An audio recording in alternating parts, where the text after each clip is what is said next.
उस समय जो प्रभारी बनाए जाते थे एजुकेशन से इतर बनाए जाते थे,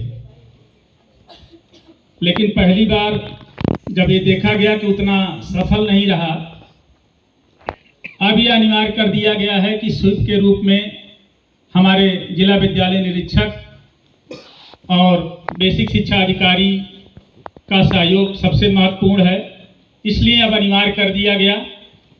और नोडल के रूप में इसके पहले मुख्य विकास अधिकारी को नहीं बनाया जाता था, लेकिन मैंने देखा कि इस बार नोडल के रूप में हमें बनाया गया है, तो मेरे साथ हमारे जिला विद्यालय निरीक्षक और बीएसए साहब को रखा गया है। शायद शासन ने समझा, निर्वाचन आयोग ने समझा कि चूंकि जो विद्वतजन हैं उन्हीं को इसमें लगाया जाए और पूरी जनपद की पूरी विद्वत मंडली, अब इससे चूंकि जो डिग्री कॉलेज के हमारे प्राचार्य हैं, हमारे शिक्षकगण हैं, इंटर कॉलेज के जो प्राचार्य हैं, शिक्षकगण हैं, उनसे विद्वत कोई और नहीं हमारे निर्वाचन आयोग ने समझा। और इसीलिए इस कार्यक्रम में हम सब लोगों को लगाया गया है। अभी जैसे हमारी एक बेटी, चूंकि हम किसी भी, चूंकि हर व्यक्ति, चूंकि ये भारत लोकतांत्रिक देश है, कोई भी व्यक्ति किसी भी दल को पसंद कर सकता है, लेकिन चूंकि अब हम लोग ऐसे मोड़ पे हैं, उम्मीद है कि 16 तारीख को आचार संहिता लग सकती है, और चूंकि जो ये हम लोग कार्यक्रम कर रहे हैं ये सब ऑनलाइन होगा और निर्वाचन आयोग में बैठे लोग इसे देखेंगे, प्रत्येक जनपद के कार्यक्रम को देखेंगे। तो एक आप सभी को संदेश भी है कि हम अब इस दौरान किसी भी पार्टी को, किसी भी नेता का नाम नहीं लेंगे। कारण यह है कि फिर इसमें जब वहाँ लोग देखेंगे तो लगेगा कि ये लोग स्वीप का कार्यक्रम मतदाताओं को जागरूक नहीं कर रहे हैं, किसी पार्टी विशेष का प्रचार कर रहे हैं। तो ऐसी स्थिति में हम सभी लोगों को यह ध्यान अवश्य रखना है कि हम चाहे जिस दल से अपने मन में, चाहे जिस दल के प्रति हमारी श्रद्धा हो, हमारी मान्यता हो, लेकिन इस दौरान हम किसी भी दल के, ना तो दल का नाम लेंगे, ना ही किसी नेता का नाम लेंगे। केवल हम मतदाताओं को जागरूक करने के लिए ही कार्य करेंगे। जैसे अभी हमारे एक बच्चे ने बहुत अच्छा मतदाता को डिफाइन किया, संधि विच्छेद किया कि मत प्लस दान, बहुत अच्छा उसने व्याख्या किया। मत हमारे जो मत का है, हमारे जो हित का है, उसे हम दान करेंगे, और वो आपका हित किस दल में है वो आप ही जान सकते हैं। तो अब आगे के जो भी कार्यक्रम होंगे आप लोग अपने स्तर से करेंगे, केवल हम लोगों को जागरूक ही करेंगे कि बस मतदान डालना है। जो लोग भी 18 साल के हो गए हैं, जिनका मतदाता सूची में नाम है, वो सभी लोग अपने मताधिकार का प्रयोग करेंगे। ज़्यादा से ज़्यादा लोग इसमें भागीदारी करें और अपने मनपसंद दल और नेता को अपना जो है देश का नेतृत्व सौंपें। आप जानते हैं ये लोकसभा का निर्वाचन है। यह लोकसभा के निर्वाचन में जो चुनाव होगा उन्हीं मान्यों में से कोई एक पूरे देश का प्रतिनिधित्व करेगा, प्रधानमंत्री जैसे महत्वपूर्ण पद को। तो हमें केवल उसी पे प्रचार करना है। बस इन्हीं शब्दों के साथ मैं विराम देता हूं। बहुत बहुत धन्यवाद। मतदाता जागरूकता है, हर जन तक यानी हर घर तक पहुंचे। मत किसे लेना है ये स्वयं का विचार है, लेकिन हम अपने मताधिकार का प्रयोग अवश्य करें।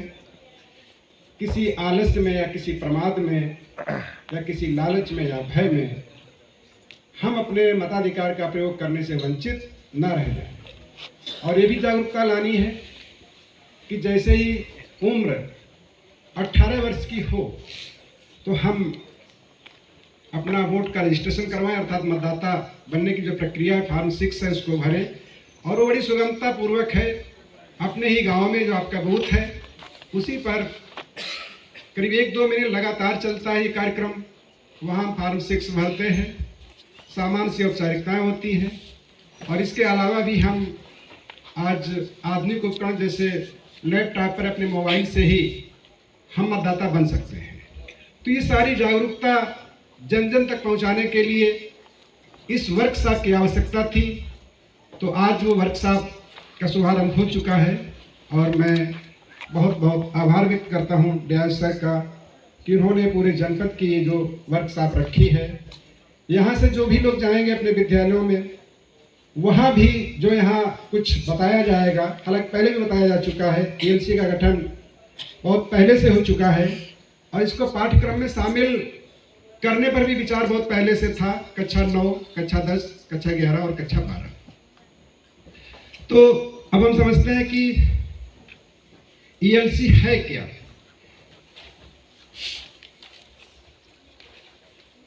आपके सामने स्क्रीन पर दिख भी रहा है, इलेक्टोरल लिटरेसी क्लब, निर्वाचन साक्षरता क्लब एक ऐसा मंच है जिसमें छात्रों को रोचक गतिविधियों और व्यवहारिक अनुभवों में संलग्न करते हुए उन्हें एक चुनावी अधिकारों के प्रति संवेदनशील बनाने व निर्वाचन के मूलभूत तत्वों जैसे मतदाता सूची में पंजीकरण और मतदान की प्रक्रिया से अवगत कराया जाएगा। ईएलसी में सीखने की प्रक्रिया को अत्यंत मनोरंजक बनाया गया है।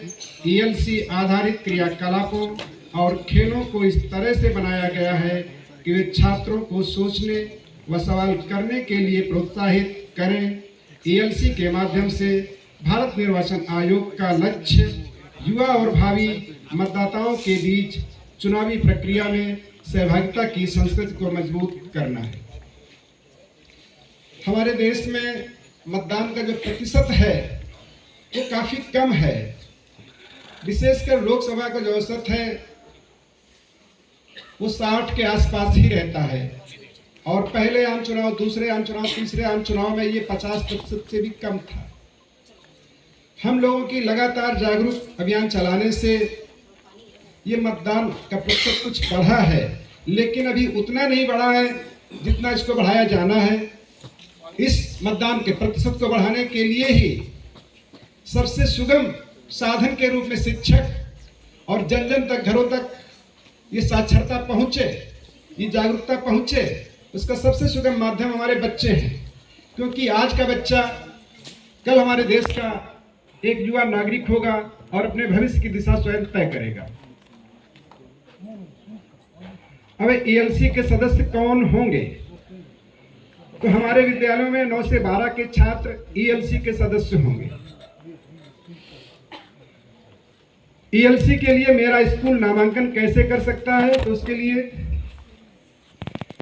स्कूल निम्न से संपर्क कर सकता है। जिला कलेक्टर जो जिला निर्वाचन अधिकारी भी है DEO, निर्वाचक पंजीकरण अधिकारी ERO।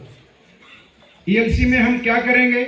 ईएलसी में आप निर्वाचन प्रक्रिया पर आधारित दिलचस्प और विचार विमर्शकारी खेलों का हिस्सा होंगे। इसमें लगभग 25 ऐसी गतिविधियां और 6 गेम हैं। इनकी सावधानीपूर्वक डिजाइन की गई गतिविधियों के माध्यम से आपको विशिष्ट जानकारी मिलेगी जो आपको एक सशक्त मतदाता बनने में मदद करेगी। अगला बिंदु है ईएलसी की गतिविधियों का संचालन कौन करेगा? ईएलसी में छात्रों को गतिविधियों का संचालन करने के लिए प्रोत्साहित किया जाता है और इन गतिविधियों का मार्गदर्शन व समन्वय कक्षा के शिक्षक द्वारा किया जाएगा। अर्थात जो कक्षाध्यापक हैं उनके द्वारा इनका समन्वय किया जाएगा।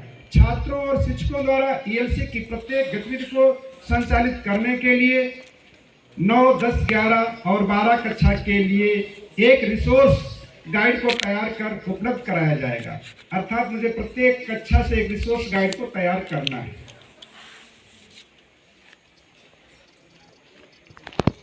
गतिविधियों और खेलों को आसानी से समझने के लिए 4 अलग अलग रिसोर्स गाइडों में विभाजित किया गया है। कक्षा 9 के लिए निर्वाचन साक्षरता क्लब रिसोर्स गाइड, कक्षा 10 के लिए, कक्षा 11 के लिए और कक्षा 12 के लिए।